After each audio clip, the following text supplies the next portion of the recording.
Took this really horrendous disaster and turned it into something you can almost be grateful for. Yeah. Yeah, that's the funny thing. Some things in life that seem really horrible at the time, they end up being one of the best gifts you've been given. Right. Very much. Hi, everyone. Welcome back to my next video. Today, we're meeting Izaak. Hi, Izaak. Nice to meet you, Bob. And welcome to the channel. Thank you. And you are on the road in a, is it a Honda or Toyota? Yes, a Honda Odyssey 2010. Honda Odyssey. And how long have you been on the road? On and off for almost 4 years. Almost 4 years? Yeah. Oh. And what brings you onto the road?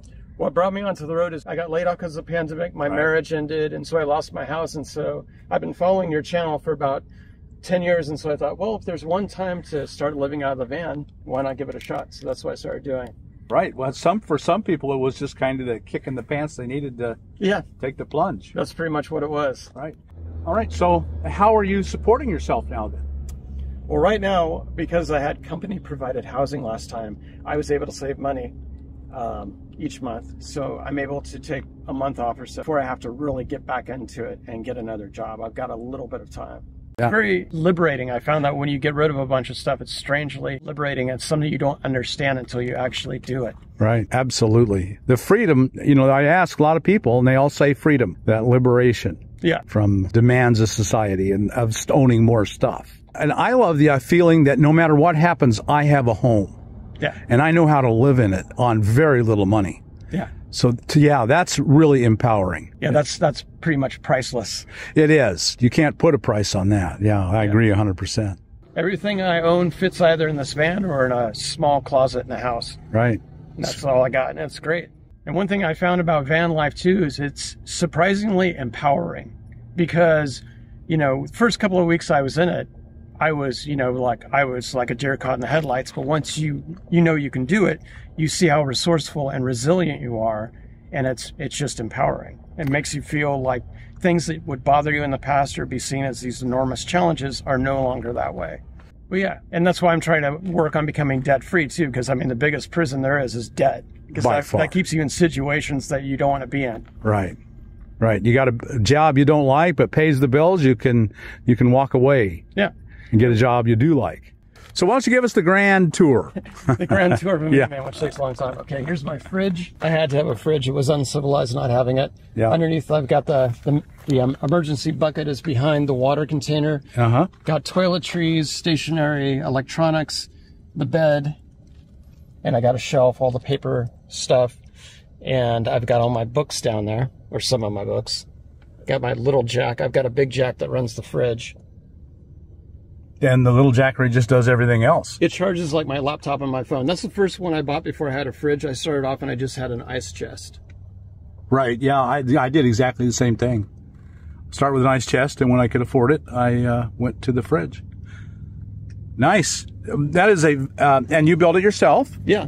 It took me a while to go from realizing you don't use nails anymore to using screws. Right. That was my first big learning curve. And one of the big problems with all these minivans is that the floors are not even.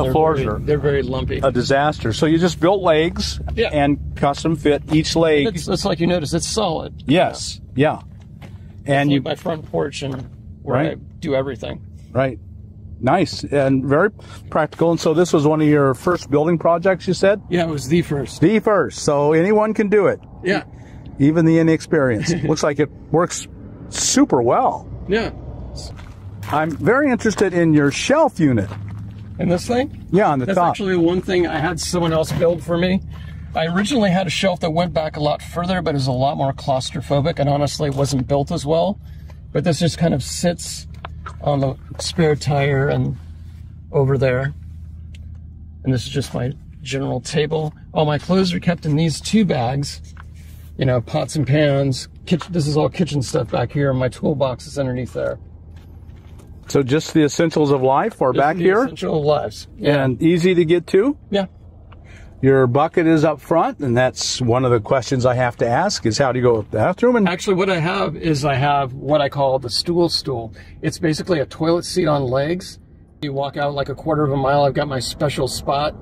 You know, you dig your little cat hole. And so that's what I do most of the time. Well, that's good. And you're right. If you're willing to go out and dig cat holes, then it's not that hard at all. Yeah, the minivan is kind of small for that kind of thing. It is indeed. So it's how would you describe it? Mini living in a minivan? Yeah. I don't know how people do it in Priuses. I'm truly impressed with people who do it in Priuses, because that's like half the space. Right. And for you, you make minivan living look pretty easy, because there's quite a bit of room in there. There is. The only downside of a minivan is when you're going on like rough roads, like when I was pulling in here. Right. You got 4.5 inches of ground clearance, so you have to be really careful and watch your line and stuff like that. But at the same time, you've got a Honda. Yeah. Which is, that's just, you're not going to do any better than that. And are you getting pretty decent gas mileage? About 23. So that's not, it's not great, but it's not bad either. No, it's a lot better than if I got a Class C or something that'd be 10 or something. Right. So tremendously better. Yeah. So if you got to take a longer trip, you don't regret it so much. Yeah, it's not as much of a hit. Right. Yeah, I really like this organization. And this had the fold and go seats. Yeah. Is that right? So do you have most of the seats still in? No, actually, I sold the seats and I used the money to buy the lumber. Okay, yeah. So they built your house for you. Yeah. And that gives you a huge amount of storage underneath there. Yeah, that's deep well in there. Right, this well is probably a foot too deep. Yeah. Nice. And all the small totes makes it easy to organize things and then find them? Yeah, I've got like my tools in there, more electronics, and mostly that's just like food back there. Nice. Very nice. Do you have any solar? Yes, I do. I have the panels. I have a Jackery 1000, so I've got the 2 panels for those. And I've got Little Jack, which I think is like a 300, and I've got a little panel for that. So it's, it's not like set up or anything. It's just fold and go. Right. But you can charge them while you drive, so that helps a lot. Yeah. Or you could just start it and idle it, get some warmth here in the winter, and charge too. Yeah. I never got a heater because I've just never really needed one. And I've always been concerned about like the propane off-gassing inside the van and stuff. So right. I never got a heater. And do you have a stove you're cooking in?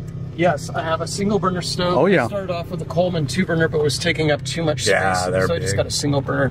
I put it up here when I'm parked. Uh-huh. And so that's butane? It can be butane or propane. Oh, those are the perfect solution. Yeah, because that way, how it is sometimes, especially down here, you can't find little green containers. Right. And so, yeah, I have that option of going either butane or propane. Yeah, and that, you get the best of both worlds that way. Yeah. Super. Well, it looks like you've thought of everything, and just really a nice setup. Oh, thank you. After 3 years, you're still satisfied with it. Oh, yeah. Yeah, it's plenty. If I was spending more time on the road, I'd probably want something a little bit bigger, and it may come to that. I'm still deciding what exactly I'm going to do, what kind of job I get. But for now, this is fine. Right, right. And, one thing I've always said is try it out, and if you love it, stay at it, and if you don't, well, go back with some wonderful memories. Yeah, that's a good way to look at it. Yeah. And so you've got a lot of great memories from your last 3 years? Yep, wrote a book about it. Really? What's the book? Signal. There's a picture of the van on the front. Yeah. And so is that on Amazon? Yes, it's on Amazon. So people can get your book if they're interested. Yep.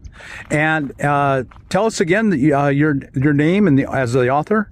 Izaak David Diggs. And on Amazon, on Kindle. Right. Yeah. Great. And do you have any social media people can find you at? Usually the best thing is my Instagram, which is IDTAO40. Izaak Diggs, the American Outback 40 square foot life. 40 square foot life. I like that a lot. Yeah. Very good. Nice. Really nice. So you become a minimalist. You don't have to worry about a lot of stuff. Meet all your needs, and it's everything you could want. You've done a great job here, Izaak. Really nice. Made a nice comfortable home for yourself, and thanks, Bob. Got all that freedom. And what happens next is just whatever feels good to you. Yeah. So you're not stuck. Yeah, I mean, that's the thing is once, like as we discussed, once you realize that you can live in a vehicle, you have that option. You have a lot more options. Right. And being out of work for a month or so, figuring out what you want to do, there's not as much of a time crunch. Right. It's luxury in a way. Very, very good. Well, I love the job you've done here. Really, really impressive. Thank you. Well, Izaak, thank you so much for sharing your home and your life with us, your adventure. And that's kind of what your life is now, an adventure. It really is. Yeah. No more boring rat race for you. No. Cool. I love that. So, folks, if you got anything out of this video, I'm sure you have, go check out Izaak. Tell us again your YouTube or whatever you have. My Instagram is Izaak Diggs, TAO, the American Outback 40 square foot life. Go there and buy your book. Tell us the title of your book and how they can get it. It's No Signal. It's available on Amazon in both Kindle and paperback version like this. Mm-hmm. Very good. So, folks, be sure and check out Izaak and his writings, his Instagram. And I hope you got something out of this video, and I know you did. You've seen a lot of inspiration here. If so, like us on YouTube, subscribe to the channel, hit that thumbs up button, and we'll talk to you later. Bye now.